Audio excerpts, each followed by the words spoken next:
Dear students, English language में verb सबसे important word category माना जाता है। बिना वर्ब के कोई सेंटेंस नहीं बन सकता। अब ये जो वर्ब है ये वैसे हमारी युवाम की ग्रामर बुक और उसमें दिए गए वीडियो लेसन के साथ डिटेल में मैंने पूरा चैप्टर बनाया जो कि लगभग 2.5 आवर का बना है। लेकिन इन वर्ब के बारे में मैं कुछ अलग अलग पार्ट में भी आपको कुछ ना कुछ जानकारी इस वीडियो लेसन के मार्फत दूंगा। जैसा कि मैंने कहा, जो भी एक्शन वर्ब्स हैं, इन एक्शन वर्ब्स को हम दो मेजर कैटेगरी में डिवाइड कर देते हैं। जो कुछ वर्ब्स होते हैं ट्रांजिटिव वर्ब, कुछ वर्ब्स होते हैं जिन्हें हम लोग कहते हैं इंट्रांजिटिव वर्ब। दोनों में अंतर क्या है? ट्रांजिटिव वर्ब में ऑब्जेक्ट का यूज होता है और इंट्रांजिटिव वर्ब में ऑब्जेक्ट का यूज नहीं होता। इट मीन्स ट्रांजिटिव वर्ब में सब्जेक्ट यानी डूअर और परफॉर्मर के अलावा किसी अन्य व्यक्ति, वस्तु, एनिमल, प्लेस का भी इन्वॉल्वमेंट रहता है कि जब डूअर किसी काम को करता है और उसका प्रभाव, उसका इम्पैक्ट, उसका इफेक्ट या उसका रिजल्ट या उसका फल किसी अन्य व्यक्ति को मिले तो ट्रांजिटिव वर्ब है। इंट्रांजिटिव वर्ब में जो डूअर है वही उस काम में इन्वॉल्व रहता है, उसमें अन्य व्यक्ति का इन्वॉल्वमेंट नहीं होता, यानी इन वर्ब्स में ऑब्जेक्ट नहीं लगता है। सीधे सीधे तौर पर अगर अपन कहें तो ट्रांजिटिव वर्ब्स में ऑब्जेक्ट लगता है, इंट्रांजिटिव वर्ब्स में ऑब्जेक्ट नहीं लगता है। लेकिन एक थर्ड कैटेगरी की वर्ब्स और है। कुछ वर्ब्स ट्रांजिटिव और इंट्रांजिटिव दोनों तरीके से प्रयोग की जा सकती है। जैसे कि मैंने कहा फ्लाई, मान लीजिए मैं कहूं we fly kites in the sky, हम आकाश में पतंग उड़ाते हैं। पर पक्षी खुद उड़ते हैं तो फ्लाई उड़ना और उड़ाना दोनों मीनिंग होता है। ऐसे मान लीजिए मैंने कहा we grow flowers in our gardens, हम अपने बगीचों में फूल उगाते हैं। पर मैं ये भी कह सकता हूं flowers grow in our gardens, हमारे बगीचों में फूल उगते हैं। इट मीन्स ग्रो का मतलब उगना और उगाना दोनों हो सकता है। तो एक जगह पर जब डूअर उस काम को करता है तो उसका रिसीवर, एक्शन का रिसिपिएंट कोई अन्य नाउन, कोई एनिमल, प्लेस, थिंग या व्यक्ति हो सकता है। तो ये जो तीसरी कैटेगरी जो वर्ब्स की होती है, जो ट्रांजिटिव और इंट्रांजिटिव दोनों काम करते हैं, इन्हें हम लोग अर्गेटिव वर्ब्स कहते हैं। जैसा कि आपके सामने यहाँ पर वर्ब की पूरी लिस्ट है। वर्ब्स ट्रांजिटिव वर्ब, सेकंड में का इंट्रांजिटिव वर्ब, और तीसरा जो दोनों का काम करती है, यानी ये ट्रांजिटिव भी हो सकती है और ये वर्ब इंट्रांजिटिव भी हो सकती है। ग्रामर की लैंग्वेज में हम इसको अर्गेटिव वर्ब्स कहते हैं। ट्रांजिटिव और इंट्रांजिटिव वर्ब्स को आप बहुत डिटेल में पढ़ चुके हैं। अब मैं आपको इस पार्ट में अर्गेटिव वर्ब्स को बहुत डिटेल में आपको समझाऊंगा। तो आइए आपके सामने पहले ट्रांजिटिव वर्ब की डेफिनेशन में बता दूं। ट्रांजिटिव वर्ब्स टेक ऑब्जेक्ट और ऑब्जेक्ट्स आफ्टर देम। मैंने कहा ऑब्जेक्ट और ऑब्जेक्ट्स आफ्टर देम मीन्स कुछ वर्ब्स मोनोट्रेन ट्रांजिटिव वर्ब्स होती हैं, यानी वे वर्ब जिनमें केवल एक ही ऑब्जेक्ट लगता है। कुछ वर्ब्स में दो ऑब्जेक्ट लगते हैं तो हम लोग डाई ट्रांजिटिव वर्ब्स कहते हैं। क्लियर? नेक्स्ट अब ध्यान से देखिए, transitive verb denotes an action that does not stop with the doer और द परफॉर्मर। मीन जो सब्जेक्ट है उसी तक नहीं रुकता है, but passes to another person और थिंग, बल्कि वो एक्शन जब डूअर करता है तो अन्य व्यक्ति, एनिमल, प्लेस, थिंग पर उसका असर जाता है। It means the action happens to somebody और समथिंग। इस बात को अच्छे से नोट कीजिए। अब आप इसको यूं भी कर सकते हैं, ट्रांस मीन्स आप ट्रांसफर। इट मीन्स डूअर ने जब काम किया तो काम का इफेक्ट ट्रांसफर होकर अन्य नाउन पर पड़ा तो वो ट्रांजिटिव हुआ। जैसे वी ईट फूड, अब आप पूछे वी ईट व्हाट, तो जवाब मिलेगा फूड। इट मीन्स व्हाट के जवाब में मिलने वाले नाउन ऑब्जेक्ट होते हैं क्योंकि इनमें ऑब्जेक्ट लगता है। नेक्स्ट देखिए, आई respect my teachers, I respect हुम, तो जवाब मिलेगा आई रेस्पेक्ट माई टीचर्स, तो माई टीचर्स यहां पर ऑब्जेक्ट है। ये डायरेक्ट ऑब्जेक्ट कहलाते हैं और ये मोनोट्रांजिटिव वर्ब के रूप में यूज हुआ है। पर कुछ वर्ब्स डाई ट्रांजिटिव वर्ब्स होती हैं जिनमें दो ऑब्जेक्ट लग सकते हैं। जैसे शी टीचेज अस इंग्लिश, वह हमें इंग्लिश पढ़ाती है। तो वह हमें क्या पढ़ाती है? इंग्लिश। वह हमें जो इंग्लिश पढ़ाती है, तो वह इंग्लिश किन्हें पढ़ाती है? तो जवाब आएगा अस। तो जैसे शी टीचेज अस व्हाट, जवाब मिला English. She teaches English to whom, जवाब मिलेगा अस। ये अस इनडायरेक्ट ऑब्जेक्ट है और ये इंग्लिश डायरेक्ट ऑब्जेक्ट है, और ये वर्ब डाई ट्रांजिटिव वर्ब है। तो ये होती है ट्रांजिटिव वर्ब, एंड अधिकांश वर्ब्स ट्रांजिटिव वर्ब्स ही होती हैं। लेकिन कुछ वर्ब्स, हालांकि ये लिमिटेड है, इंट्रांजिटिव वर्ब्स होती हैं। क्या होते हैं इंट्रांजिटिव वर्ब? देखिएगा कि intransitive verbs take no object और no objects after that. Intransitive verbs describe those actions which stop with the performer and the doer called the subject।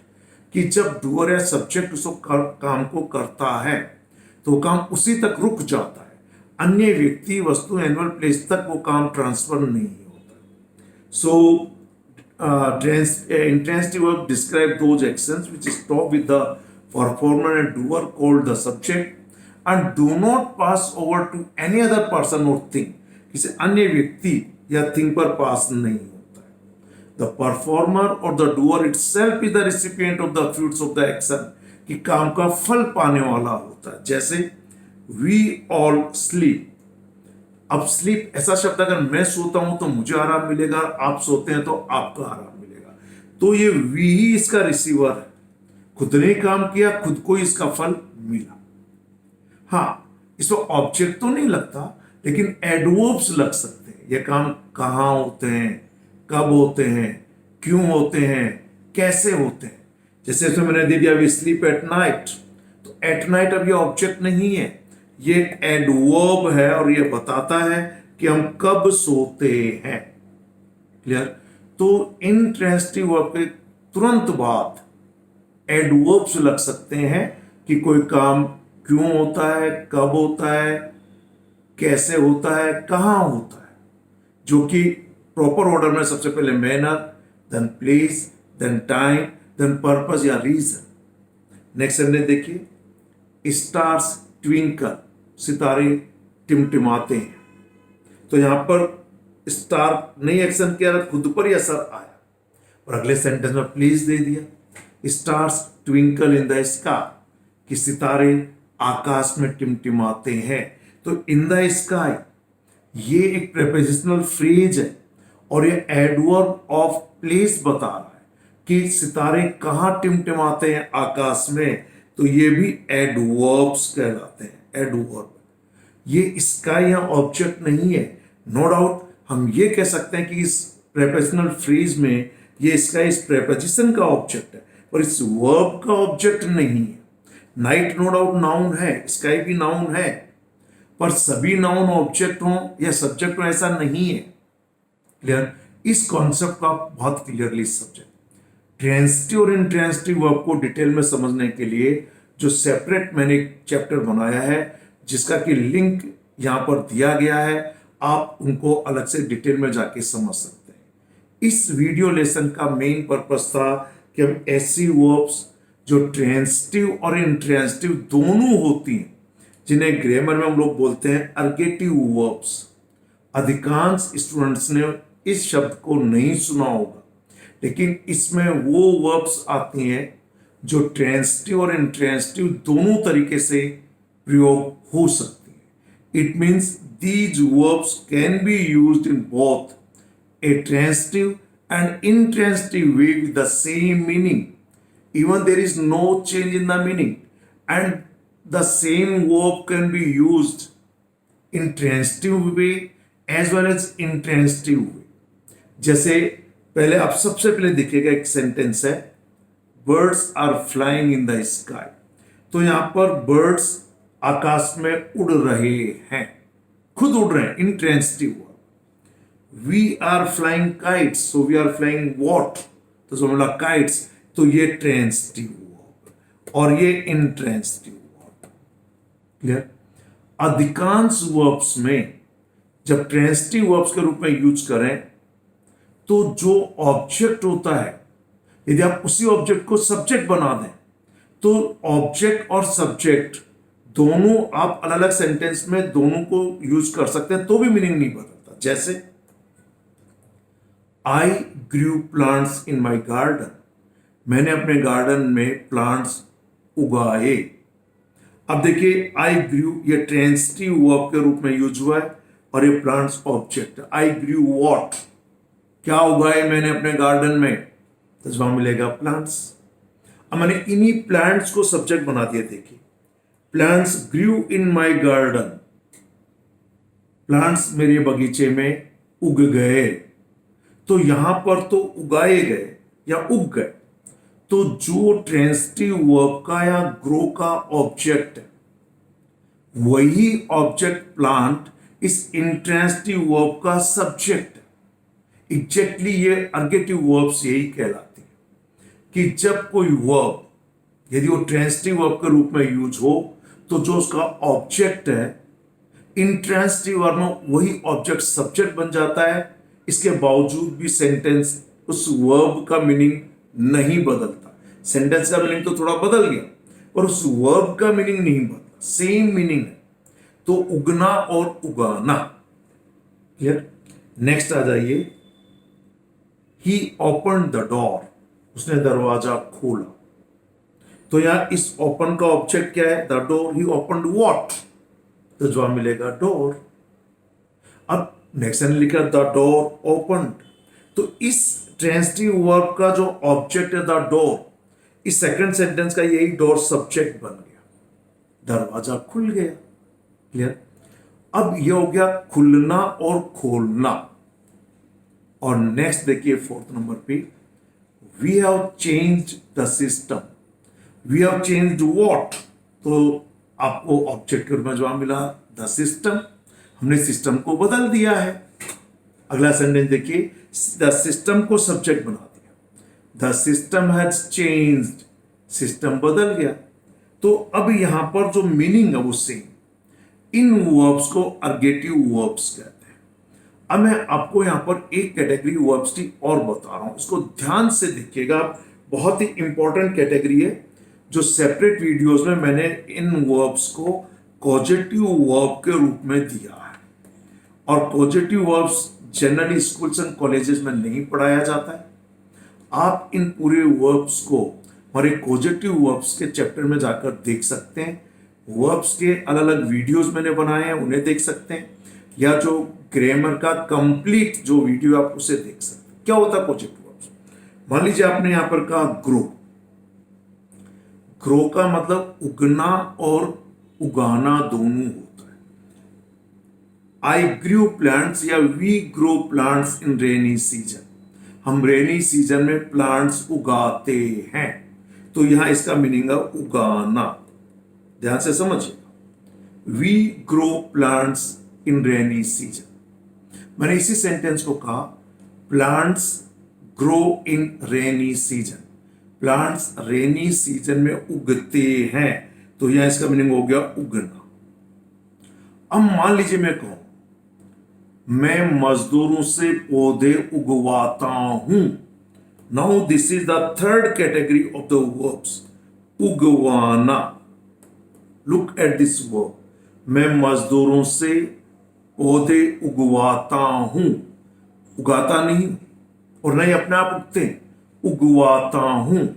Now जब हम अन्य व्यक्ति से कोई काम करवाते हैं, काम करवाने का कोज कारक बनते हैं, तो हम इन वर्ब को कॉजेटिव वर्ब्स कहते हैं। क्लियर? जैसे ओपन, खुलना और खोलना। मैंने कहा मैंने नौकर से दरवाजा खुलवाया, तो खुलना, खोलना और खुलवाना, this third category of such type of verbs is called causative verbs. बहुत इंपॉर्टेंट है। जैसे हंसना और हंसाना, स्माइल, लाफ, हंसाना। क्लियर? तो एक थर्ड कैटेगरी और होती है। ठीक, ऐसे देखिए change, we have changed the system, हमने सिस्टम बदल दिया। द सिस्टम है चेंज, सिस्टम बदल गया। और मैंने कहा मैंने पूरा सिस्टम बदलवा दिया, हमने नहीं बदला, और अपने आप सिस्टम नहीं बदला, हमने बदलवा दिया। हम उसके कारक बने उस सिस्टम को बदलवाने के। तो फिर हम पॉजिटिव वर्ब्स के रूप में यूज करते हैं, और ये इंपॉर्टेंट पॉजिटिव वर्ब्स होती हैं गेट, मेक एंड हैव। हालांकि कुछ और भी हैं कुछ वर्ब्स, और ये 3 वर्ब्स मेन पॉजिटिव वर्ब्स हैं जो पॉजिटिव वर्ब्स के चैप्टर में आपको डिटेल में सीखने को मिले। क्लियर? आइए कुछ एग्जाम्पल और देखते हैं सर्गेटिव वर्ब्स का। इन एग्जाम्पल के बाद आप ध्यान दीजिए। I am giving you the list of common ergative verbs. These are the verbs which can be used in both the way, means transitive as well as intransitive. Like begin, we began our journey in December. हमने अपनी यात्रा दिसंबर में शुरू की। हम ये भी कह सकते हैं our journey began in December, हमारी यात्रा दिसंबर में शुरू हुई। तो यहां begin, break, clear? He Brock the plate, उसने प्लेट तोड़ दी। द प्लेट ब्रॉक, प्लेट टूट गई। बर्न, जलना और जलाना दोनों होता है। चेंज, बदलना, हमने बदला, और बदलना, अपने आप बदलना। Close, I closed the door, the door closed. Continue, I continued my classes till COVID-19. Clear? यानी I continued my classes till COVID-19. COVID-19 तक मैंने क्लासेस चलाई। ये भी कह सकता हूं my classes continued till COVID-19. Okay? Decrease, कम करना, कम होना। Double, dry, end, finish, grow, improve, increase, open, shut, slow, start, stop। जैसे I stopped my car, my car stopped। boil, cook, fry, drop, move, shake, run। Suppose I am running, मैं दौड़ रहा हूं। Clear? मैंने कहा I am running an institute, मैं institute चला रहा हूं। तो I am running what? Institute, transitive verb हो गया। I am running intransitive verb हो गया। Then again turn and fly. Clear? These are the common verbs which can be used as intransitive verb and also as transitive verb, called ergative verbs. तो ये था transitive और intransitive verb. मैं फिर सभी students को बताना चाहूंगा ट्रांजिटिव और इंट्रांजिटिव वर्ब बहुत इंपॉर्टेंट है। याद रखिए हम सेंटेंस स्ट्रक्चर को 2 कैटेगरी में डिवाइड करते हैं। एक होता है एक्टिव स्ट्रक्चर्स, दूसरा होता है पैसिव स्ट्रक्चर्स। एक्टिव स्ट्रक्चर्स आप जो बनाते हैं वो सभी वर्ब्स का बन सकता है, लेकिन जो पैसिव स्ट्रक्चर बनेगा वो केवल और केवल ट्रांजिटिव वर्ब्स का ही बनता है, क्योंकि ट्रांजिटिव वर्ब्स में ऑब्जेक्ट लगता है और जिन वर्ब्स में ऑब्जेक्ट नहीं लगता उनका पैसिव स्ट्रक्चर नहीं बनता। कारण यह है कि ये रूल आपने बहुत कॉमन सभी क्लासेस में पढ़ा है कि जब हम एक्टिव से पैसिव बनाते हैं या पैसिव से एक्टिव बनाते हैं तो सब्जेक्ट को ऑब्जेक्ट बना देते हैं और ऑब्जेक्ट को सब्जेक्ट बना देते हैं। और जब इंट्रांजिटिव वर्ब में ऑब्जेक्ट लगता ही नहीं है तो उसका पैसिव वॉइस नहीं बनाया जा सकता। इसलिए पैसिव उन्हीं वर्ब्स का बनता है जिनमें ऑब्जेक्ट लगता है और इन वर्ब्स को हम ट्रांजिटिव वर्ब्स कहते हैं। तो ये जो 2 मेजर कैटेगरी है transitive and intransitive verbs, in transitive verbs के मैंने सेपरेट वीडियो में एक पूरी लिस्ट दी है, आप उस लिस्ट को समझ लीजिए। इस चैप्टर का मेरा मुख्य उद्देश्य था ऐसी वर्ब्स की जानकारी देना जो ट्रांजिटिव और इंट्रांजिटिव दोनों तरीके से यूज हो सकती हैं, उन्हें हम लोग बोलते हैं अर्गेटिव वर्ब्स। क्लियर? ट्रांजिटिव वर्ब्स की जानकारी के लिए आप सेपरेट वीडियो देखिए जिसका लिंक हमने यहाँ पर दिया है। साथ में लिंकिंग वर्ब, पॉजिटिव वर्ब, ये जो अलग अलग तरीके की कैटेगरी है इन सबको आप पढ़िएगा। Okay, thank you very much, have a nice day.